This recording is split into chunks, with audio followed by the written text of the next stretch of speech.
Hello, everybody. Welcome to today's Daily Devotional.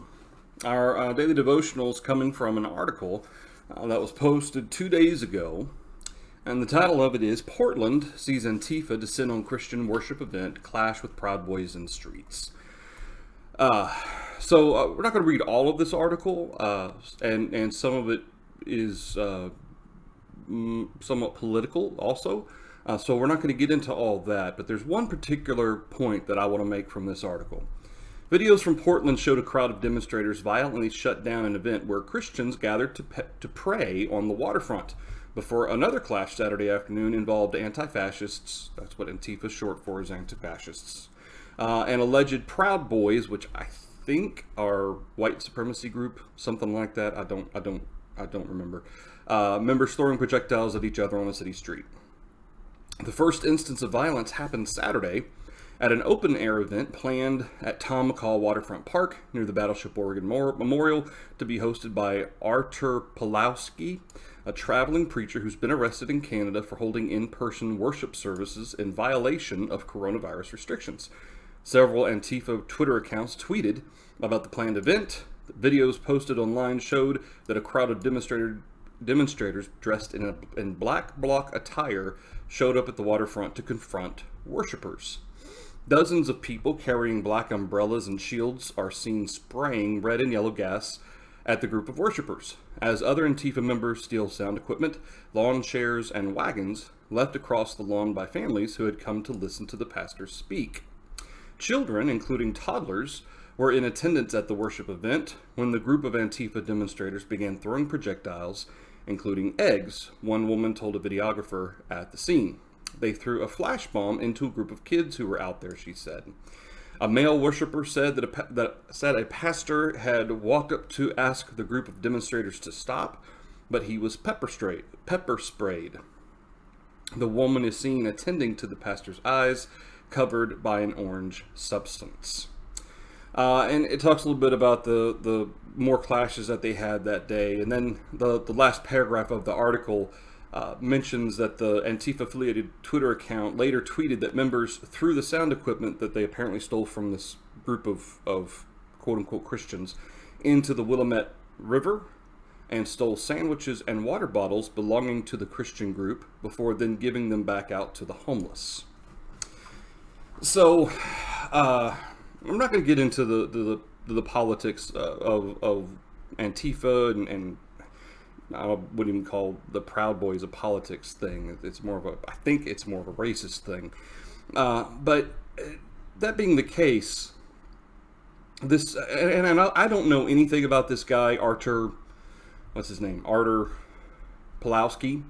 I don't know if he is like if he's picking fights like in Canada, if he's deliberately antagonizing the government.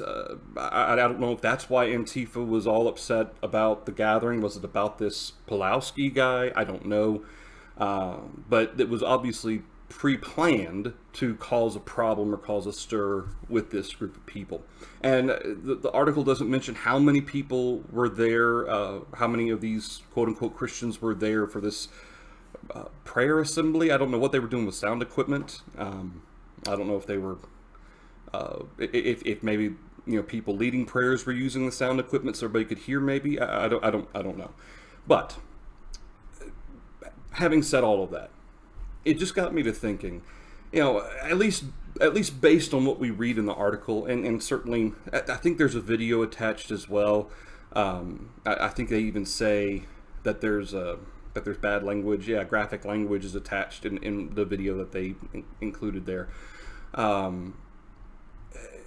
don't think the bad language is coming from the group of Christians. It's coming from everybody else. But at least based on what we read in the article, it sounds like this group of religious people, we'll call them a group of religious people, didn't sound like they were picking a fight. It sounds like they were minding their own business. They didn't try to start anything, I don't think. And as far as I can tell, I don't know exactly how it all went down, but it sounds like they were pretty peaceful, even when others were not.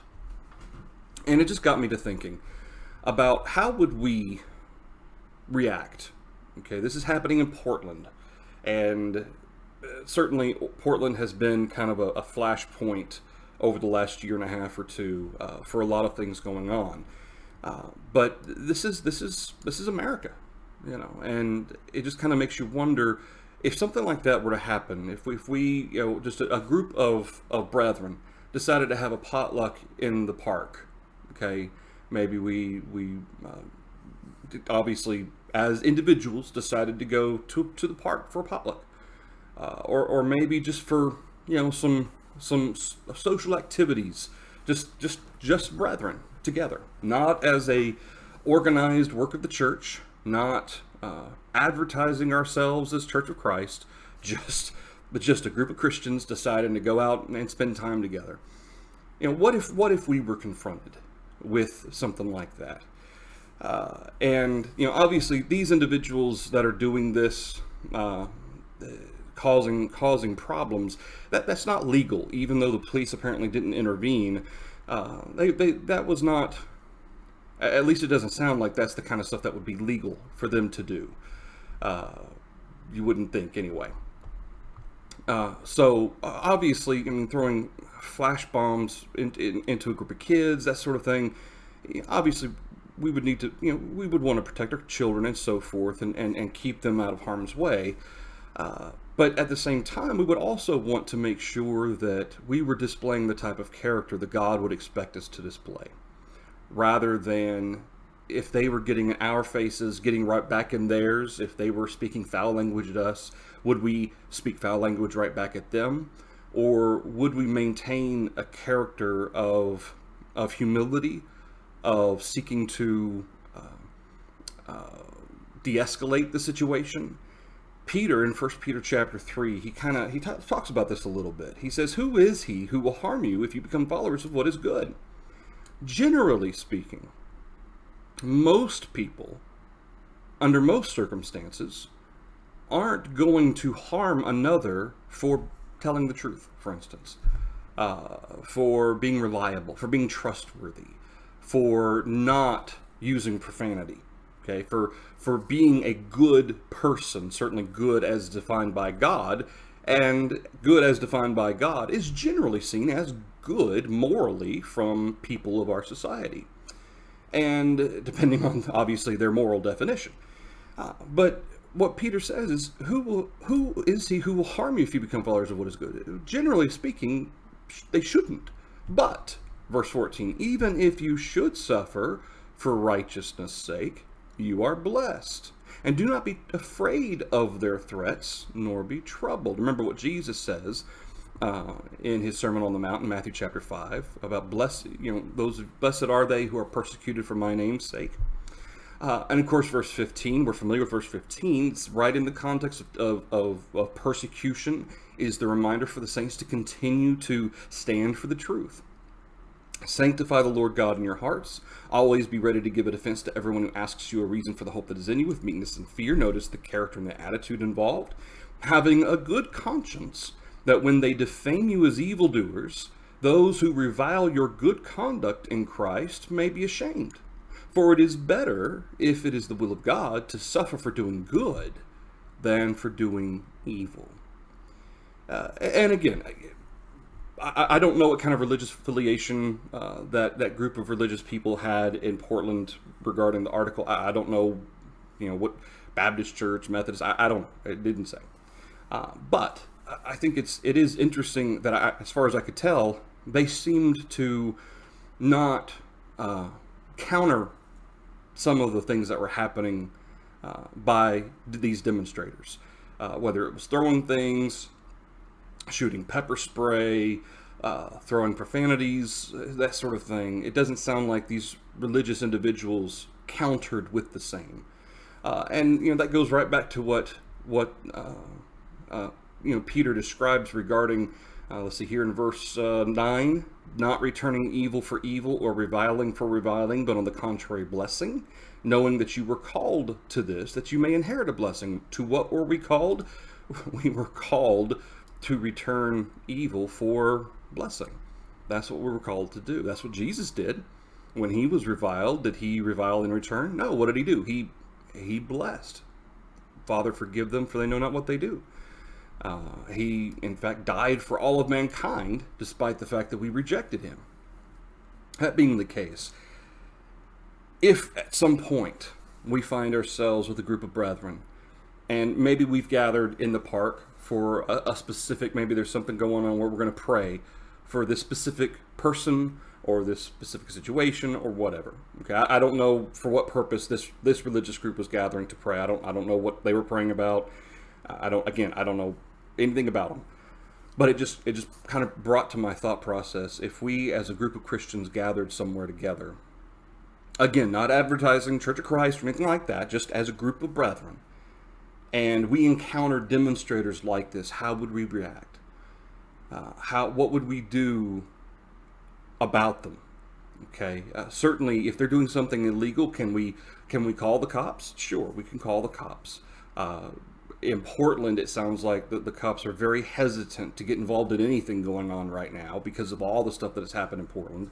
I don't think that would be the case, at least not here in Texas, I don't think. I'm sure they would probably get involved, but regardless, what if they didn't?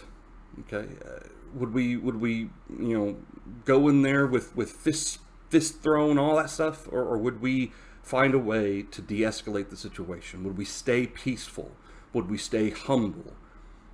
Certainly we can try to reason with them. Some people can't be reasoned with. Certainly keep our children safe and so forth. Do what we need to do to take care of that. But at the same time, would we set the example that we need to set? Or would we just call names? What would we do? And so it just kind of was something that I was thinking about, that when I read that article, it just popped in my head. How would we handle that if that were us in that situation? I hope that is never the case, that we never find ourselves in that situation. But there's a lot of things that I never thought I'd ever see in the United States, happening in the United States within the last 2 or 3 years, that all of a sudden sometimes you forget this is the United States. And so you never know as Christians what we're going to face, and we have to be prepared for that eventuality. We have to ask ourselves ahead of time, what would we do? How would we handle that? And challenge ourselves to be faithful and humble in the face of pepper spraying and profanities and so forth. All right, that's the Daily Devotional for you today. Thursday will be our next Daily Devotional at 6:30 p.m. Lord allowing. I hope to see you then. Thanks, everybody.